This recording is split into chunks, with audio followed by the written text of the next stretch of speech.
یہ قرآن ایک بابرکت کتاب ہے جسے ہم نے آپ صلی اللہ علیہ وسلم پر نازل کیا تاکہ لوگ اس پہ غور اور فکر کریں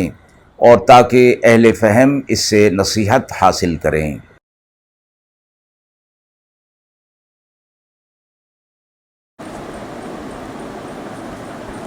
بسم اللہ الرحمن الرحیم۔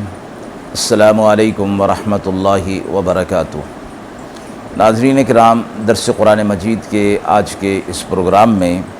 ہم سورہ شورى کی آیت نمبر 44 تا آیت نمبر 50 تک کے حوالے سے موصول ہونے والے سوالات کی روشنی میں تفسیر بیان کریں گے۔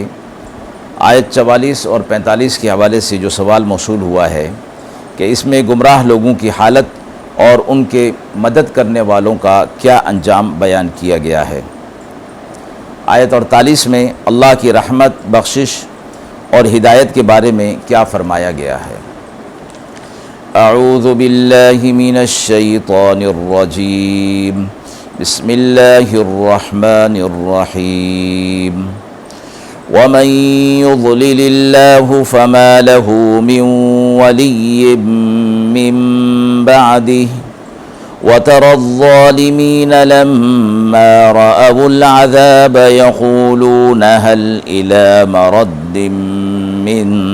سبيل وتراهم يعرضون عليها خاشعين من الذل ينظرون من طرف خفي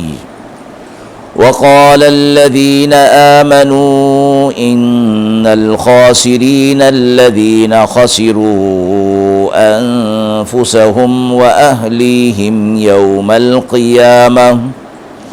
ألا إن الظالمين في عذاب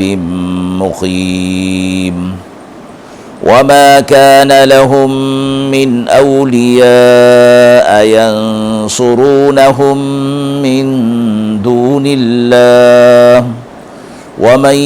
يضلل الله فما له من سبيل استجيبوا لربكم من قبل أن يأتي يوم لا مرد له من الله ما لكم من ملجأ يومئذ وما لكم من نكير فإن أعرضوا فما أرسلناك عليهم حفيظا إن عليك إلا البلاغ وإنا إذا أذقنا الإنسان منا رحمة فرح بها وإن تصبهم سيئة بما قدمت أيديهم فإن الإنسان كفور لله ملك السماوات والأرض يخلق ما يشاء يهب لمن يشاء إناثا ويهب لمن يشاء الذكور أو يزوجهم ذكرانا وإناثا ويجعل من يشاء عقيما إنه عليم قدیر۔ آیات مبارکہ کا ترجمہ ملاحظہ فرمائیں۔ اور جس کو اللہ راستے سے بھٹکا دے تو کوئی نہیں اس کا کام بنانے والا اس کے سوا، اور آپ دیکھیں گے ظالموں کو جس وقت وہ عذاب کو دیکھیں گے تو کہیں گے کسی طرح لوٹ جانے کی بھی کوئی راہ ہے، اور آپ دیکھیں گے ان کو کہ سامنے لائے جائیں گے آگ کے، آنکھیں جھکائے ہوئے ذلت سے دیکھتے ہوں گے، چھپی ہوئی نگاہ سے، اور کہیں گے وہ لوگ جو ایماندار تھے بے شک یہی خسارے میں ہیں جنہوں نے اپنی جان کو خسارے میں ڈالا اور اپنے گھر والوں کو قیامت کے دن۔ یاد رکھو بے شک گناہگار بڑے عذاب میں رہیں گے اور ہمیشہ کے لیے، اور کوئی نہ ہوگا ان کا حمایتی جو مدد کرے ان کی اللہ کے سوا، اور جس کو اللہ بھٹکا دے اس کے لیے کہیں راہ نہیں۔ مانو اپنے رب کا حکم اس سے پہلے کہ آئے وہ دن جس کو ہٹنا نہیں اللہ کے یہاں سے، نہیں ملے گا تمہیں بچاؤ اس دن، اور نہ کوئی تمہارے بارے میں کوئی روک ٹوک کرنے والا ہوگا۔ پھر اگر وہ منہ پھیریں تو آپ نہیں بھیجا گیا آپ کو ہماری طرف سے ان پر نگہبان، آپ کا کام تو بس یہی ہے پہنچا دینا۔ اور جب ہم چکھاتے ہیں انسان کو اپنی طرف سے رحمت تو اس پر پھولا نہیں سماتا، اور اگر پہنچتی ہے ان کو کچھ برائی اس بدلے میں اپنے کرتوتوں کے تو انسان بڑا ناشکرا ہے۔ اللہ کی حکومت ہے آسمانوں میں اور زمین میں، پیدا کرتا ہے جو چاہتا ہے، بخشتا ہے جس کو چاہے بیٹیاں اور بخشتا ہے جسے چاہے بیٹے، یا ان کو دیتا ہے جوڑے بیٹے اور بیٹیاں اور کر دیتا ہے جس کو چاہے بانجھ، اور وہ سب کچھ جانے والا قدرت والا ہے۔ آیت نمبر 44-45 میں گمراہ لوگوں کی حالت اور ان کی مدد کرنے والوں کو کس طرح بیان کیا گیا ہے۔ آیت 44 اور 45 میں فرمایا گیا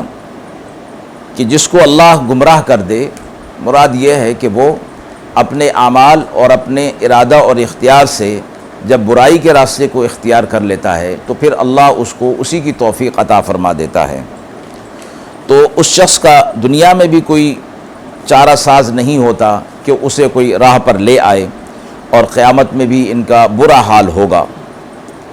جب یہ ظالم لوگ عذاب کا مشاہدہ کریں گے تو نہایت حسرت اور افسوس سے کہیں گے کہ کیا کوئی صورت ہو سکتی ہے کہ ہم دوبارہ دنیا میں چلے جائیں تاکہ ہم اچھے اعمال کر کے آئیں۔ اور ساتھ ہی جب ان کو دوزخ کے قریب لایا جائے گا اور ذلت کی وجہ سے یہ جھکے ہوئے ہوں گے اور سست نگاہ سے اس کو دیکھتے ہوں گے جیسے کوئی خوفزدہ آدمی دیکھتا ہے، اور یہ لوگ خسارے کے اندر پڑے ہوئے ہوں گے۔ انہوں نے دنیا کے اندر اپنے آپ کو خسارے کے لیے تیار کیا، اور آخرت میں ان کا کوئی مددگار نہیں ہوگا، اور ان کے لیے کوئی راستہ نہیں، نہ کوئی معذرت ہوگی، نہ کسی کی مدد، اور نہ کچھ اور ان کے لیے ہوگا۔ اس حوالے سے ان کے انجام کو اس آیت کے اندر بیان کر دیا گیا کہ سوا حسرت اور افسوس کے کچھ بھی انہیں حاصل نہیں ہوگا، اور آخرت کے عذابات میں ان کو بہرحال مبتلا ہونا پڑے گا۔ آیت 48 میں اللہ کی رحمت، بخشش اور ہدایت کے بارے میں کیا فرمایا گیا ہے؟ اس آیت میں فرمایا گیا کہ جب ہم انسان کو اپنی طرف سے کچھ عنایت اور رحمت کا مزہ چکھاتے ہیں تو وہ اس پر اتراتا ہے اور خوش ہو جاتا ہے، اور اسے اپنی محنت سمجھنے لگتا ہے، اور اپنے منعم حقیقی کا شکر ادا نہیں کرتا۔ اور جب ایسے لوگوں پر اللہ کی طرف سے ان کے بد اعمال کی وجہ سے کوئی مصیبت، کوئی پریشانی آ پڑتی ہے تو یہ لوگ ناشکری کرنے لگ جاتے ہیں۔ ایسا نہیں کرتے کہ وہ یہ سمجھتے ہوں کہ یہ ساری حالت ان کے اپنے گناہوں کی وجہ سے ہے، تو وہ توبہ استغفار کی طرف متوجہ ہو جائیں، عبادت اور اطاعت کے ذریعے سے اللہ تعالیٰ کی طرف رجوع ہوں۔ ایسا نہیں کرتے۔ یہ دونوں حالتیں فرمایا گیا اس بات کی علامت ہیں کہ اس کا تعلق اپنی نفسانی لذتوں کے ساتھ زیادہ ہے، اور اللہ تعالیٰ کے ساتھ اس کا تعلق کمزور ہے، اس لیے وہ کفر کے اندر مبتلا ہو چکا ہے۔ ناظرین کرام، موصول شدہ سوالات کی روشنی میں جو تفسیر بیان کی گئی، ہم امید کرتے ہیں کہ وہ آپ کے لیے قابل اطمینان ہوگی۔ اس حوالے سے آپ کے بھی سوالات ہوں تو ضرور کمنٹ باکس میں دیجئے، انشاءاللہ ان کے جوابات دینے کی پوری کوشش کی جائے گی۔ وآخر دعوانا ان الحمد للہ رب العالمین۔